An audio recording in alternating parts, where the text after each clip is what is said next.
The surgical team is coming in 90 seconds. I'm holding a phone with proof Elias Thorne is alive. But the security guard's hand is on my shoulder. The door locks with a click, buying me time, but the video flickers as his fingers twitch in response to my voice. They're not just harvesting organs tonight. They're burying the truth. Bill's badge glints under the fluorescent lights. His real job isn't saving lives. It's watching me. And the administration already knows I forged the logs. The blue glow from the monitor washed over Sarah Miller's knuckles as she toggled the override. Her thumb hovered above the terminal, steady despite the hum of the ICU ventilation system. With 3 rapid keystrokes, she flattened the spikes of Elias's neuroactivity on the display. The jagged peaks of a conscious mind smoothed into the long, lazy undulations of a fading spark. If the night nurse glanced at the station, she would see nothing but a body drifting toward the inevitable. Sarah leaned over the railing. The air smelled of sterile adhesive and the metallic tang of blood. Elias's hand lay atop the white sheets, a pale weight of bone and slack skin. She brushed her fingers against his palm. "Elias," she whispered. The word barely disturbed the silence. His index finger twitched. One sharp tap, then a pause, 2 soft brushes against her skin. He stayed under, his eyes locked beneath swollen lids. Yet the rhythm continued. It was a frantic, uneven code scraped against her flesh. "I have the logs," Sarah murmured, leaning closer until her forehead nearly touched his. "The machines say you're slipping away. We have 20 minutes before the next round." Elias's grip tightened, his fingernails digging into the meat of her thumb. His breath hitched, a wet, rattling sound in his throat that didn't match the calm, artificial lines on the screen. She squeezed his hand, anchoring him to the room. Every rhythmic pulse of his skin against hers felt like a secret stolen from the grave, a truth she had buried under layers of digital lies. If the monitors didn't scream, she was the only witness left to his survival. She began her count. 1, 2, 3. The stairs in the west wing of St. Jude's hospital were cold, concrete slabs that echoed her footsteps. She needed this rhythm to keep her heart from hammering through her ribs. If she could just maintain the count, the world wouldn't tilt. She had already altered the digital logs, creating a false trail of declining brain activity. To the central system, Elias Thorne was a hollow shell, a collection of organs ripening for harvest. But beneath her touch, he was a man trapped in a house on fire, banging on the windows. Sarah reached the landing and took a jagged breath. The scent of floor wax and industrial bleach was thick enough to taste. She had to prove he was there. She couldn't let the one moment of carelessness her father always warned her about happen here. Not to Elias. She returned to his bedside, her movements precise and clinical.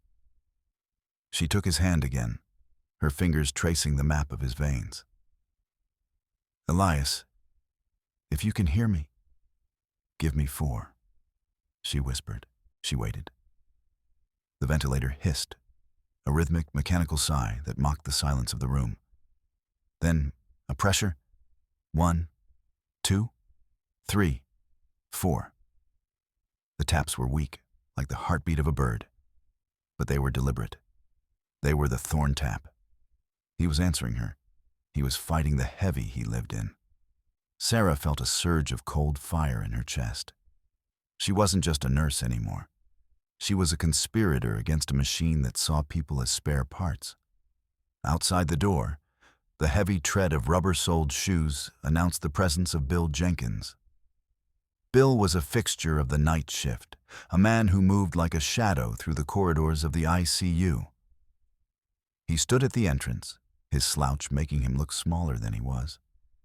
but his eyes were sharp, scanning the hallway for any sign of the surgical transplant team.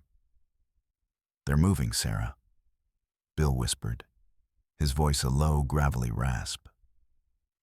"Sterling's people are in the lounge.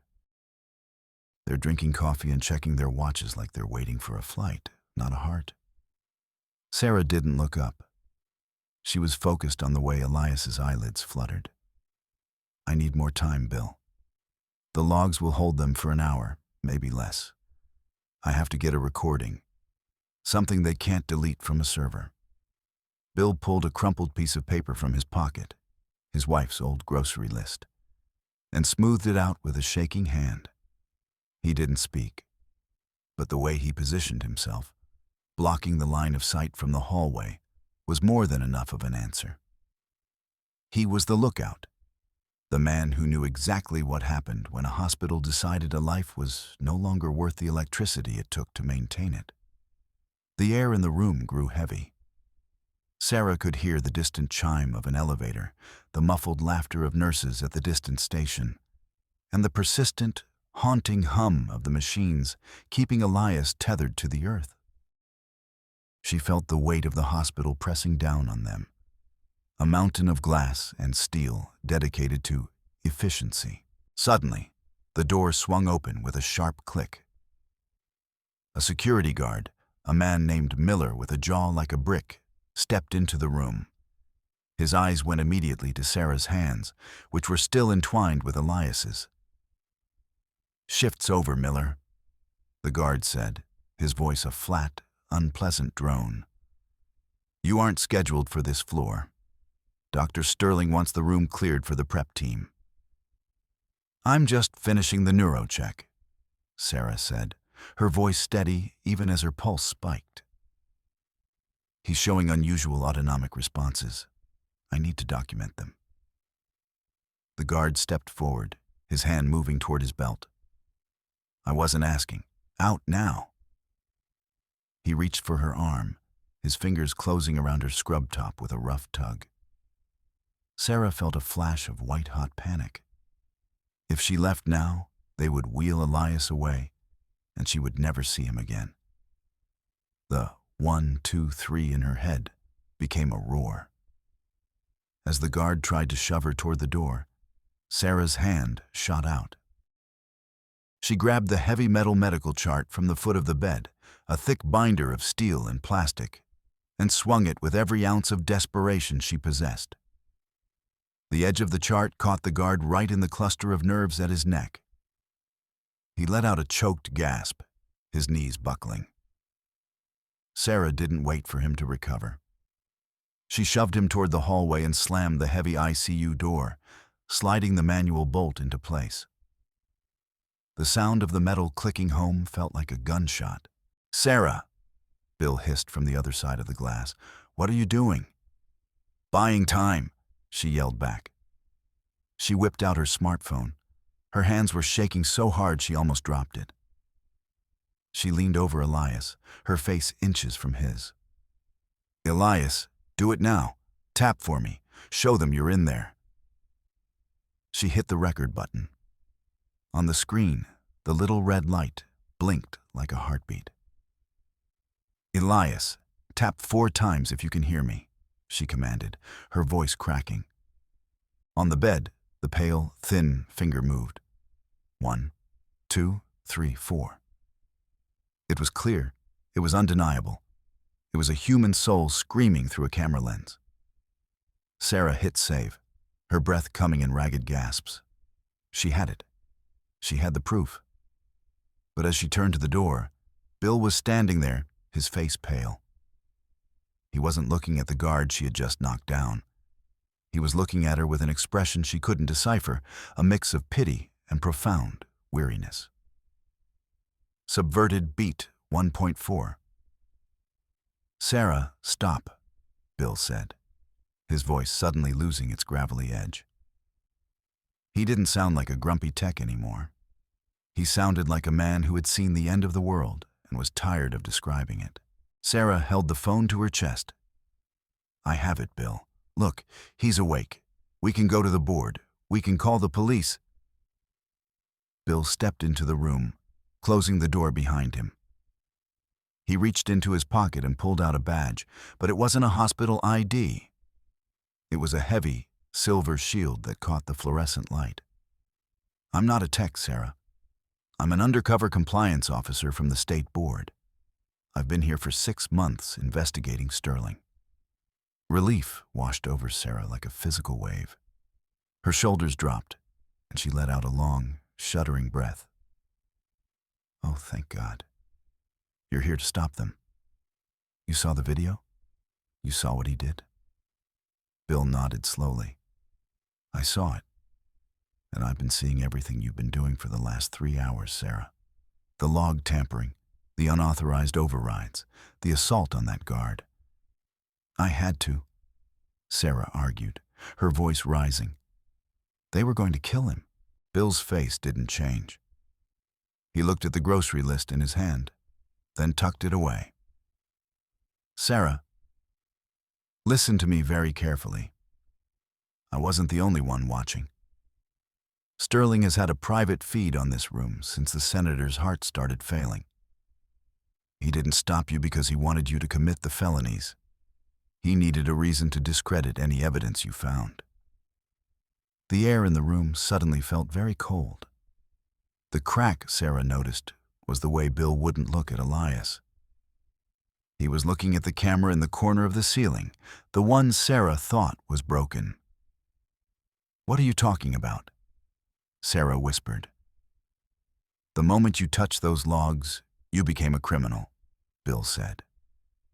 "Everything you've recorded, everything you've seen. It's now the testimony of a disturbed nurse who is obsessed with a patient. Sterling is already in the administrative wing with the police. They aren't coming to help Elias. They're coming to arrest you for patient endangerment and medical fraud. Your video? It won't be evidence of life. It'll be evidence of you manipulating a corpse to satisfy a delusion." Sarah's world tilted. The phone in her hand felt like a lead weight. She had tried to be smart, tried to use the system to beat the system, but the system had simply swallowed her whole. She hadn't saved Elias. She had handed Sterling the perfect weapon to bury them both. The hallway outside erupted in the sound of heavy boots and barking orders. The trap hadn't just closed. It had been built around her from the very first count of 3.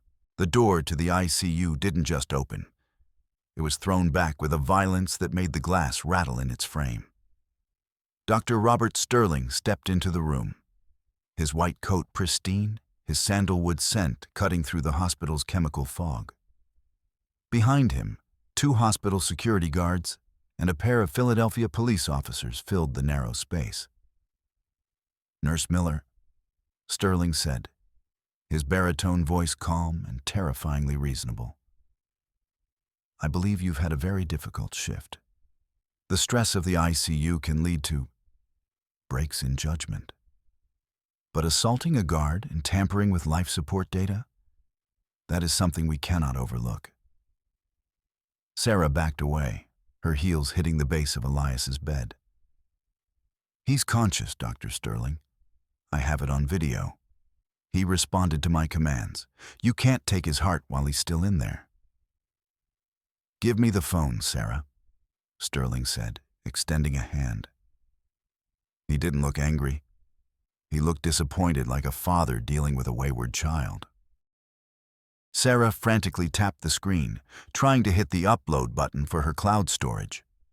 The little spinning circle appeared, but it didn't move. The Wi-Fi bars at the top of the screen turned gray and vanished. "Don't bother," Sterling murmured. "The IT department has isolated this floor's signal, standard procedure during a security breach." Sarah watched in horror as the screen of her phone suddenly went black. A white logo appeared, then a progress bar. "Wiping device." "No," she screamed, but it was too late. The primary copy of her proof, the only thing that could save the man behind her, was being scrubbed into digital dust. "Take her to the security office," Sterling ordered, his eyes already shifting to Elias. "And move the harvest up, now. The senator's vitals are dropping. We don't have 12 hours. We have minutes." The guards moved in. Sarah felt the rough bite of handcuffs on her wrists, the cold metal a stark contrast to the warmth of Elias's hand just moments before. As they dragged her out, she saw a technician wheeling in a new monitor. He began to unhook the wires Sarah had so carefully monitored. "Wait!" she cried, kicking out at the guards. "Check the monitors. He's responding." But as she was pulled into the hallway, she saw the tech plug in a small black box between the bed and the display. The screen, which had been showing the faint, rhythmic spikes of Elias's struggling brain, suddenly smoothed out into a flat, unwavering line. It wasn't a death. It was a lie told in light and pixels. The guards didn't take her to the security office. They shoved her into the staff locker room, a cramped space filled with the smell of stale coffee and old sweat. "Stay here," one of the guards barked. "The police will be back to process you once the OR is secured." They slammed the door, and Sarah heard the heavy click of a lock. She was alone. Her mind raced, the 1, 2, 3 counting faster and faster until it was a blur. She needed her backup drive. She had a small thumb drive in her locker with the raw data she'd pulled days ago, the original logs before Sterling started faking the decline. She scrambled to her locker, her fingers fumbling with the combination. *143205*. She pulled the door open, but the sight inside made her stomach drop. Her books were torn, her spare scrubs were shredded on the floor, and her stethoscope, the one she used as a tether, was snapped in two. The drive was gone. A soft sound behind her made her spin around. A hired orderly, a man with a thick neck and eyes that held no light, stood by the row of sinks. He held a syringe in one hand, the needle glinting under the flickering fluorescent bulb. "Dr. Sterling says you're overtired, Nurse Miller," the man said. "He thinks you need a long nap." Sarah didn't think. She grabbed a heavy laundry cart filled with wet, leaden sheets and shoved it with all her might. The cart rolled with a screeching protest, pinning the orderly against the lockers. She didn't wait to see if he was hurt. She bolted for the back service door, the one that led to the laundry chutes. She was running on instinct now. The hospital was no longer a place of healing. It was a labyrinth designed to kill her. She reached the chute and dived in, the cold metal of the slide burning her skin as she tumbled into the darkness. She landed in a mountain of soiled linens in the basement. The air was thick with the scent of detergent and steam. Sarah scrambled out, her heart hammering against her ribs. She needed to find a way to the mainframe. If she could get to the central server, she could bypass the floor-level Wi-Fi block. As she navigated the steaming pipes of the basement, she saw a discarded file folder sitting on a folding table near the industrial boilers. It was marked with a red, "Confidential" stamp. She opened it, her eyes scanning the pages. It wasn't just a medical file. It was a dossier. There were photos of Elias's car, the one that had been forced off the road by a black SUV. There were transcripts of phone calls. Target identified. Blood type O negative. Match confirmed. Asterisk, the accident hadn't been an accident. Elias Thorne hadn't fallen at a construction site. He had been hunted. The senator didn't just need a heart. He had ordered one. "My God," Sarah whispered, the paper trembling in her hand. They didn't wait for him to die. They made him a donor before he even hit the pavement. She knew where she had to go. The mainframe room was 2 levels up, a reinforced bunker of glass and humming cooling fans. It was the only place left where the truth could be broadcast. But as she moved toward the service elevator, She saw the glint of a camera lens following her. Sterling knew where she was. He was watching her biometric signature through the building's internal sensors. She was a ghost in the machine, and the machine was closing in. The records room was a tomb of high-density server racks and the constant, low-frequency hum of cooling fans. Sarah's breath came in short, jagged bursts as she fumbled with the stolen master key card. The light on the reader flickered from red to a steady, mocking green. She slipped inside, the heavy steel door thudding shut behind her with a finality that made her skin crawl. This was the heart of the hospital. The place where every heartbeat, every dose of morphine, and every final breath was converted into a string of ones and zeros. Sarah scrambled toward the central terminal, her fingers flying across the keys. She didn't have much time. The facility-wide lockdown was already engaging. She could hear the distant, heavy thud of security shutters sealing the wing.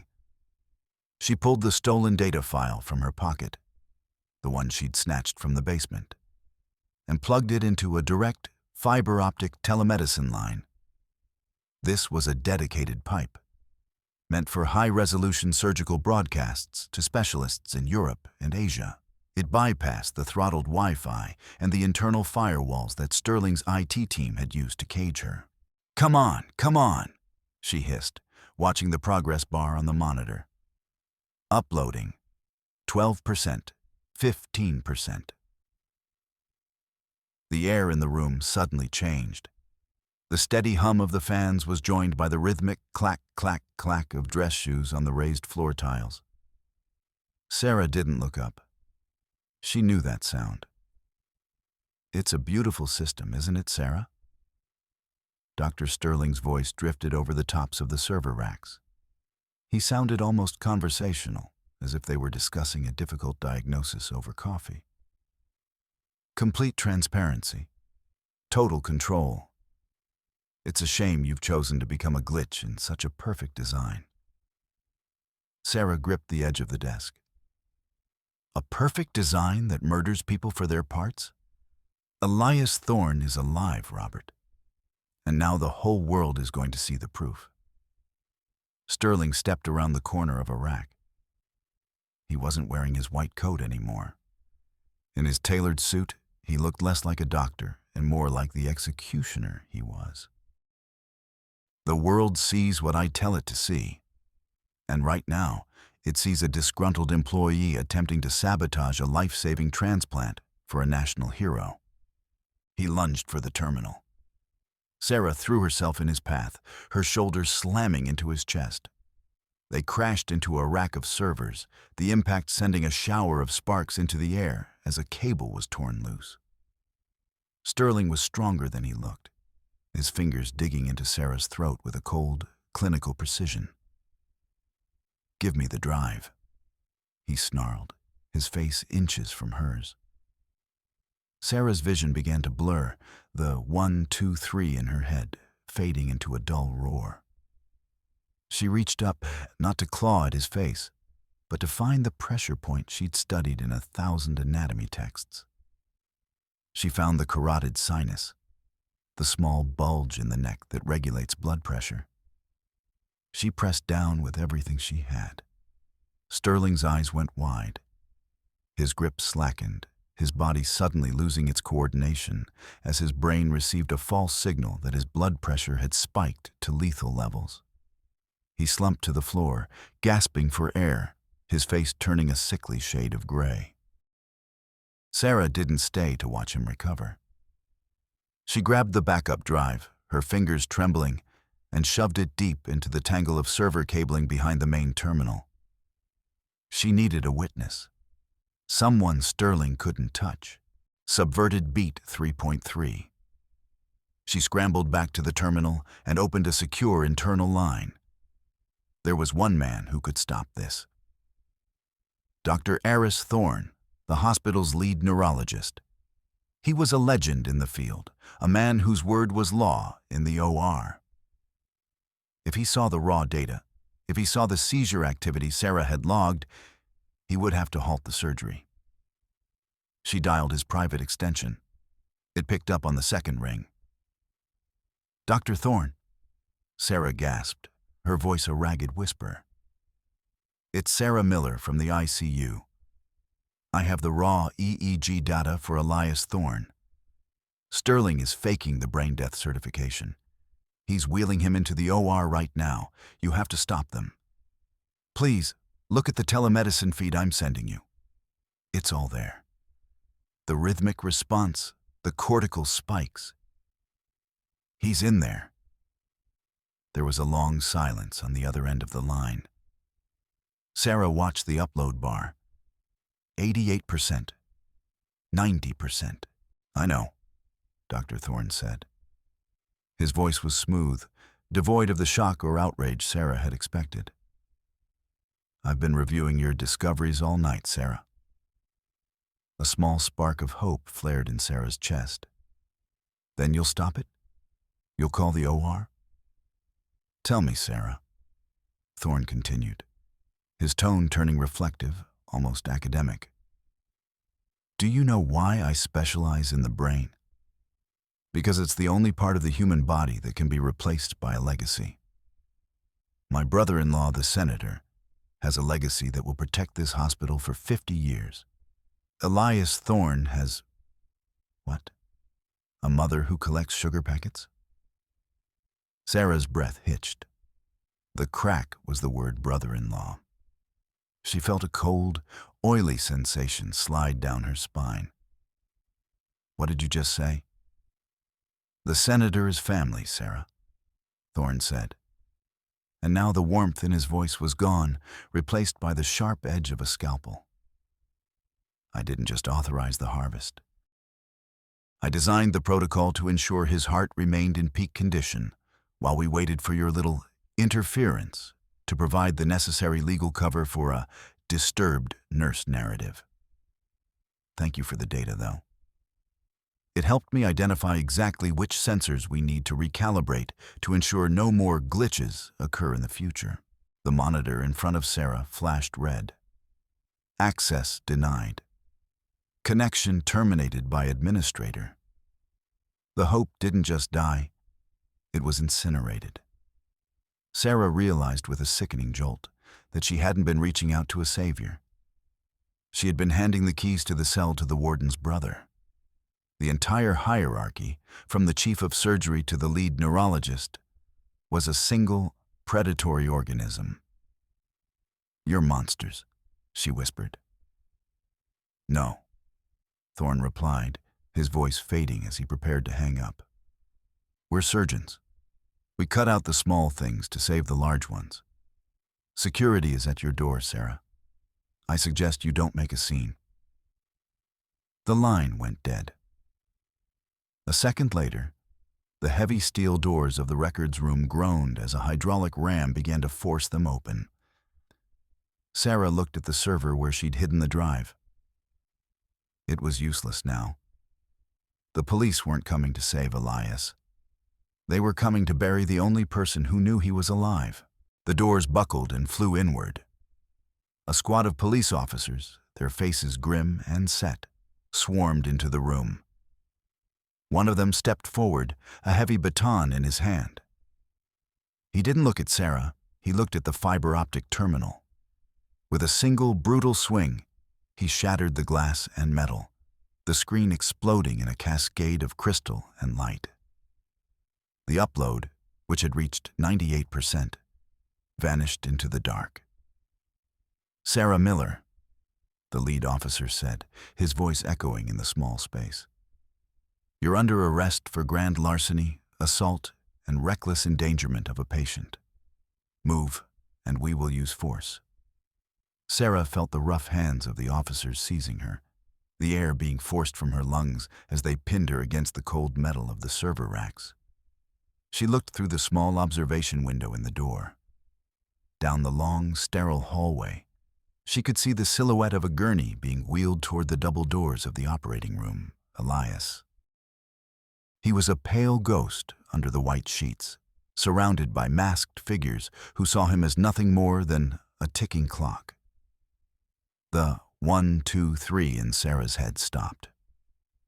There was only the sound of the surgical prep, the clinking of steel, the hiss of oxygen, and the silence of a man who was about to be hollowed out while he was still screaming inside.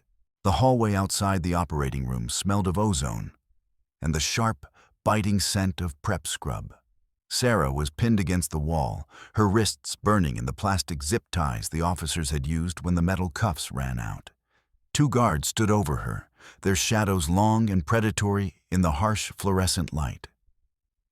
Through the thick, reinforced glass of the OR window, she could see the play of shadows, the rhythmic movement of the surgical team as they laid out the instruments. The scalpels glinted like silver teeth. "Please," Sarah whispered, her voice cracking. "Just look at him.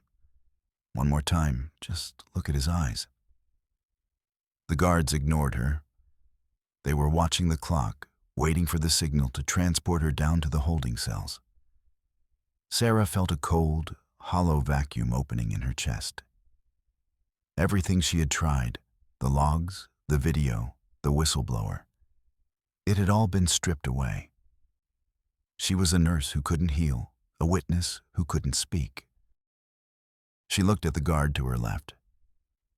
He was young, his neck thick, his eyes darting nervously toward the OR. He was uncomfortable. 1, 2, 3. Sarah let her head drop. She began to sway, her breathing becoming shallow and ragged. She forced her face to go slack, her skin turning a pale, waxy gray through sheer force of will and a trick of breath control she'd learned in trauma training. "Hey," the guard said, stepping closer. "Miller, you okay?" Sarah didn't answer. She let her knees buckle, her body sliding down the wall like a discarded rag. "She's crashing," the guard muttered, reaching down to grab her shoulder. "Check her pulse." As the guard leaned over, his partner stepped in, both of them distracted by the vasovagal syncope they'd been trained to recognize. It was a smart move, a clinical play. But Sarah wasn't fainting. As the first guard reached for her neck, Sarah's hand, which she had pre-weakened the zip ties on by friction against the server rack earlier, snapped free with a desperate tug. She didn't punch him. She reached into the hidden pocket of her scrub pants and pulled out a pre-loaded adrenaline syringe she'd palmed in the pharmacy basement. With a muffled cry, she plunged the needle into the guard's thigh, slamming the plunger home. The massive dose of epinephrine hit his system like a lightning bolt. His heart rate tripled, his blood pressure spiked, and his nervous system went into a violent, localized shock. He slumped over, his eyes rolling back as his body struggled to process the chemical storm. Before the second guard could draw his weapon, Sarah lunged. She didn't run for the exit. She ran for the OR doors. She burst through the double doors, the sterile air hitting her like a wall of ice. "Stop!" she screamed. The surgical team froze. Dr. Sterling, already masked and gloved, held a scalpel inches above Elias's chest. The senator's transplant witnesses, 2 grim-faced men in suits, stood in the corner, their clipboards ready. "Get her out of here!" Sterling roared, his voice muffled by the mask. Sarah ignored him. She scrambled toward the crash cart near the wall. She didn't grab a sedative or a weapon. She grabbed the defibrillator paddles. "Sarah, don't!" Bill Jenkins shouted, appearing in the doorway. But he didn't move to stop her. His eyes were fixed on Elias. Sarah dialed the voltage down, way down. She wasn't trying to jump-start a heart. She was trying to overload a nervous system. She remembered a paper she'd read on Lazarus signs, rare, spontaneous movements in brain-dead patients triggered by specific electrical stimuli to the spinal cord. She slammed the paddles onto Elias's chest, not over the heart, but flanking the sternum, sending a low-voltage, high-frequency pulse directly into the thoracic nerves. "Clear!" she yelled. The shock hit. Elias's body didn't just twitch, It buckled. His back arched off the table, his arms flailing in a violent, unmistakable seizure. His eyes snapped open, not the dull, rolled-back look of the dying, but a wide, terrified stare that fixed directly on Dr. Sterling. The room went deathly silent. The transplant witnesses backed away, their faces pale. "That's a Lazarus sign," one of them whispered. He's showing cortical reaction." "It's just a reflex," Sterling screamed, his voice cracking. "It's a spinal arc. Continue the incision." "No," a new voice said. Jennifer Hayes, the cold, angular supervisor who had spent the night reprimanding Sarah, stepped into the OR. She wasn't alone. Behind her stood 4 men in dark windbreakers, with FBI stenciled in yellow across the back. Jennifer didn't look at Sarah. She looked at Sterling. "I'm sorry, Robert," she said, her voice sounding like a whip snapping. "Sorry, table. Sorry, room." She looked at the FBI agents. "I've been recording the administrative bridge for 3 hours. I have the audio of Dr. Thorne and Dr. Sterling discussing the recalibration of the monitors to hide conscious activity." The lead agent stepped forward, his hand on his holster. "Dr. Sterling, step away from the patient. Now." Sarah dropped the paddles. She fell to her knees by the side of the bed, her hands finding Elias's. He was still seizing, his body trembling with the aftershocks of the stimulus. But as the agents swarmed the room and the death hum of James Wilson faded into the distance of the hallway, Elias's hand closed around hers. 1, 2, 3, 4. He was there. The park was quiet. The kind of quiet that only comes in the late afternoon when the sun is a low, golden coin behind the oak trees. Sarah Miller sat on a wooden bench, her coat pulled tight against the autumn chill. She didn't have her stethoscope anymore. She didn't have her badge. Her license had been revoked 3 months ago, a necessary casualty, the board called it, for her unorthodox and dangerous methods. She didn't mind. She pulled a letter from her pocket. It was from Mary Thorne. The paper smelled faintly of sugar and old roses. "Dear Sarah," the letter began, the handwriting shaky but determined. Elias spoke his first word today. It was count. "The doctors say he has a long way to go, but he's walking. He's breathing. He's here. They tried to tell me he was a ghost, but you saw the man. Thank you for not letting go of his hand." Sarah folded the letter and tucked it away. She looked out at the park. A young girl was running across the grass, her father calling out to her to be careful.